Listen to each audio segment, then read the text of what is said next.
안녕하세요. 삼성선물에서 경제 분석하는 최서영 연구원입니다. 좀 부정적이고 어두운 현실들에도 불구하고 그 반대급부로 다시 미국 부양책에 대한 기대가 높아지면서 시장을 견인하고 있습니다. 그래서 우선 앞부분에서는 최근 미국 부양책 논의 상황들 말씀 먼저 드리고요. 이어서 지난 주말 발표됐던 미국 고용보고서의 세부 내용들 말씀 좀 드리겠습니다. 미국 재정부양책에 대한 기대가 금융시장을 다시 주도하고 있습니다. 다른 한편에서는 계속해서 늘어나는 코로나 확진자 그리고 사망자들 소식과 뚜렷하게 꺾이는 경제 지표들이 두드러지고 있는데요. 하지만 오히려 이러한 소식들이 역으로 정부의 조속한 재정 부양책을 압박하고 있다라는 인식의 무게가 실리면서 지난주 오른쪽 차트 보시면 미국 장기 국채금리 급등과 함께 글로벌 증시는 전반적으로 상승 추세를 유지했습니다. 특히 미국 10년물 국채금리가 지난 2주간 약 14bp 0.14%포인트 급등한 0.97%를 기록하면서 1% 선을 코앞에 두고 있는 상황인데요. 하지만 같은 기간에 미국 10년물 기대물가는 더 많이 올랐습니다. 왼쪽 차트 보시면 미국 국채금리, 다른 말로 명목금리가 14bp 급등하는 기간 동안 기대물가는 22bp, 0.22%포인트 급등하면서 이 둘 간 격차인 실질금리는 오른쪽 차트 보시면 오히려 최근에 더 하락하는 그런 완화적인 흐름을 보이면서 최근의 위험 선호 분위기를 뒷받침하고 있습니다. 일단 이번 코로나 국면에 들어선 이후부터 미국의 기대 물가는 재정 정책에 대한 금융시장의 기대 심리를 가장 잘 반영해주고 있는 지표로서 역할을 하고 있는데요. 지표 추이를 보시면 지난 8월경부터 교착 상태에 빠져있던 재정 정책에 대한 기대가 최근에 유의미하게 부상하기 시작했음을 단적으로 보여주고 있습니다. 일단 지난주에 들려왔던 가장 긍정적인 소식은 이 펠로시 민주당 하원 의장과 맥코넬 공화당 상원 원내대표가 이 초당파 의원들이 제시했었던 9,080억 달러 부양책을 시작점으로 삼아서 추가 부양책 합의를 도출할 의지를 드러냈다라는 점이었습니다. 그래서 내년 1월 20일에 바이든 행정부의 임기가 시작되기 이전에 우려가 되던 이 정책 공백기를 채우기 위한 논의에 본격적으로 들어섰다라는 보도였는데요. 그 초당파 의원들이 제시했던 그 9천억 달러 부양 패키지 안의 내용들을 보면은 일단 주당 300달러의 추가 실업수당, 이 민주당이 요구해오던 600달러의 절반 수준인 실업수당을 18주간 지급하는 방안이 들어있었고요. 또 급여보호 프로그램 같은 이 중소기업과 자영업자에 대한 지원책에 더해서 일단 공화당이 아직은 반대하고 있는 주정부 지방정부 지원책과 현재 민주당이 반대하는 그 팬데믹 기간 중에 기업들에 대한 면책 조항이 함께 들어가 있습니다. 일단 공화민주 양당은 일단은 이 부양안을 기초로 두고 추가 협상을 단행해서 이 새로운 팬데믹 부양 패키지를 이번 11일 마감 시한을 앞두고 있는 내년도 연방정부 예산안과 함께 통과시킬 목적으로 협상의 속도를 내고 있는 것으로 보도가 되고 있고요. 또 트럼프 대통령은 의회에서 이 부양 패키지가 합의될 경우에는 서명을 할 의사를 밝힌 상황입니다. 특히 2.2조 달러의 대규모 부양 패키지가 아니라면은 이 부분적인 소규모 부양책에는 합의할 의사가 없다라고 선을 긋던 민주당이 이번에는 좀 더 적은 규모에도 동의할 의사를 밝히면서 논의는 속도를 내고 있는 상황입니다. 물론 여전히 견해차를 보이는 부분들, 주정부 지방정부에 대한 지원책이나 이 팬데믹 기간 중 기업들에 대한 면책 조항 연장안이 들어있긴 하지만 당장 올 겨울에 코로나 확산세가 가계와 중소기업들에 미칠 경제적인 충격이 상당할 가능성이 크게 우려가 되고 있는 상황인데다가 이 민주당 같은 경우는 이번에 통과시킬 부양 패키지를 1월 20일 바이든 행정부가 들어서기 이전에 과도기적인 성격의 부양책이다라고 인식을 하고 있기 때문에 좀 더 유연한 태도로 협상에 임할 가능성이 높습니다. 그리고 이번 주는 그래서 공화당 측이 이걸 좀 받아들일지 여부를 좀 더 봐야 할 텐데요. 일단 지난주에 바이든 당선인도 11월 고용보고서가 상당히 부진하게 발표됐던 직후에 이 성명 발표를 통해서 지금 당장 이 9천억 달러 부양책을 통과시키기를 촉구하는 동시에 이거는 시작일 뿐이다 라고 언급하면서 취임 이후에 새로운 부양책을 추진할 거라는 의지를 강하게 내비치고 있는 상황입니다. 이렇게 더 이상 부양책을 미루다가는 경제에 진짜 영구적인 상처가 남겨질 수 있다라는 경계가 높아진 와중에 이 바이든 행정부 경제팀의 윤곽이 계속 드러나고 있고요. 또 미국 의회가 부양책 논의를 재개하면서 부양책 도출이 어떻게든 성공할 거라는 시장 기대가 자극이 되고 있고, 이런 기대들은 현재 모든 악재를 덮고 있습니다. 지난 주말에 발표됐던 미국 11월 고용보고서 내용들 말씀 좀 드리겠습니다. 일단 이번 고용보고서는 이 겉으로 보이는 수치 측면에서도, 그리고 세부적인 내용 측면에서도 그렇게 좋진 않았습니다.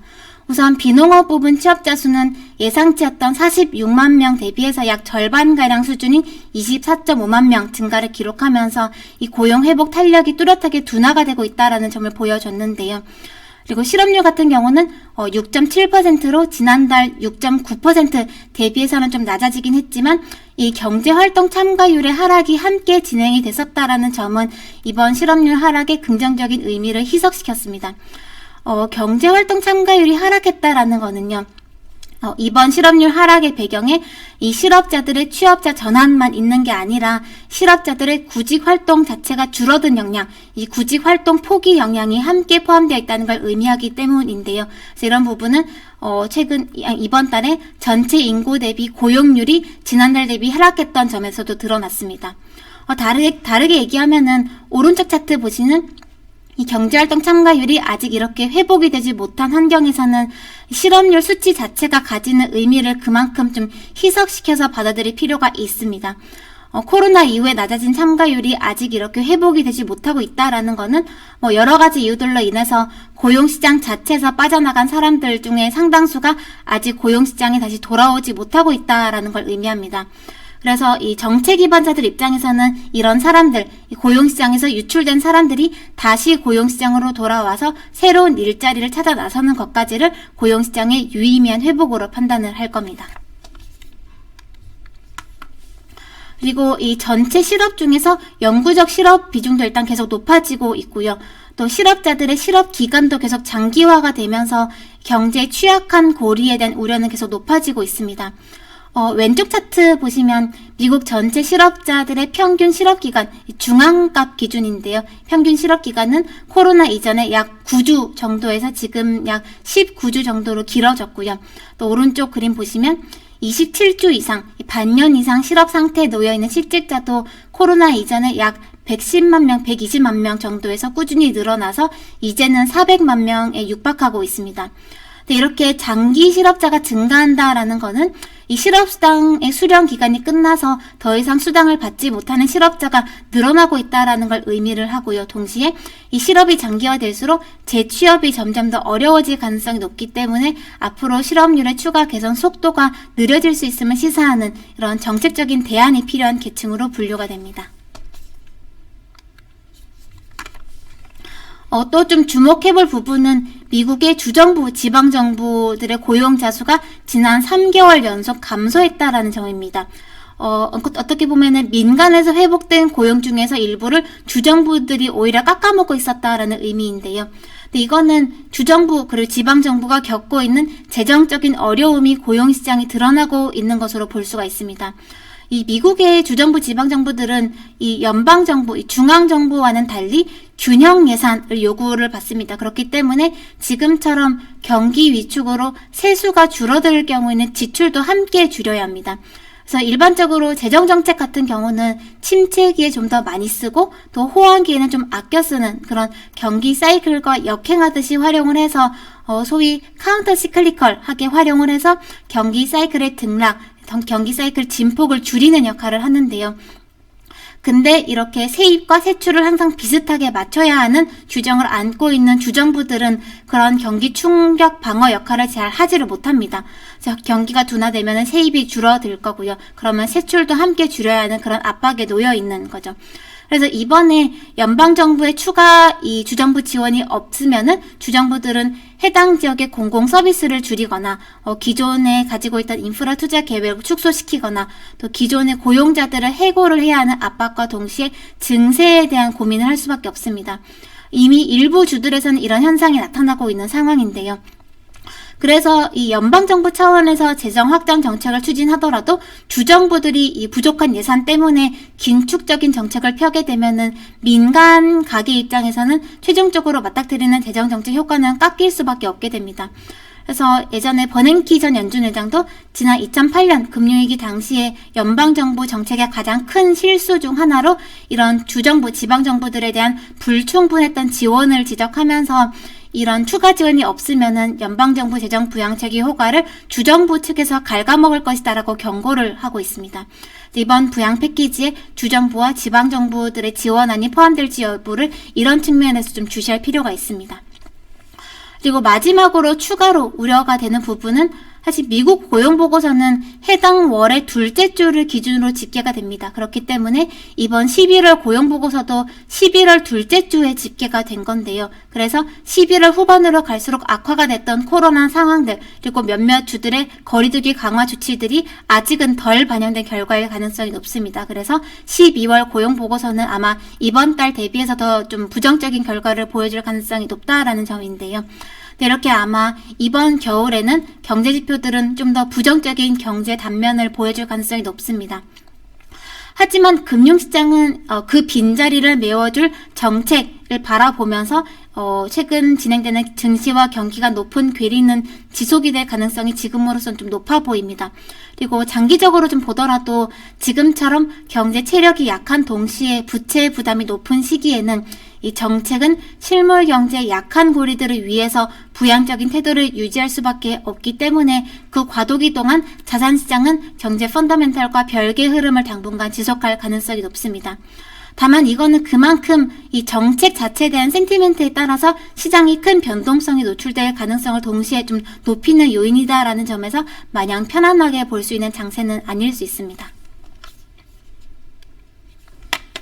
이번 주는 일단 앞서 말씀드렸던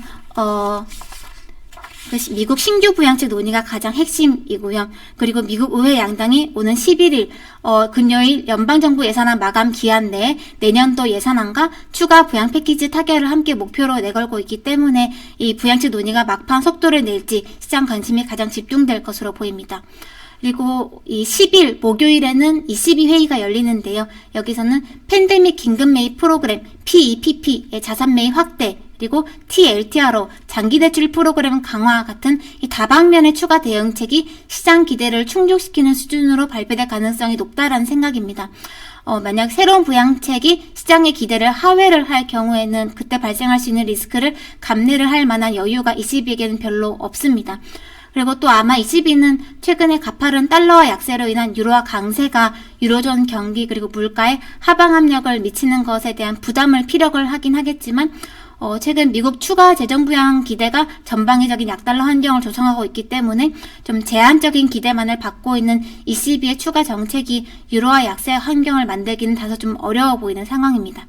이번 한 주도 시장 대응 잘 하시길 바라겠습니다. 감사합니다.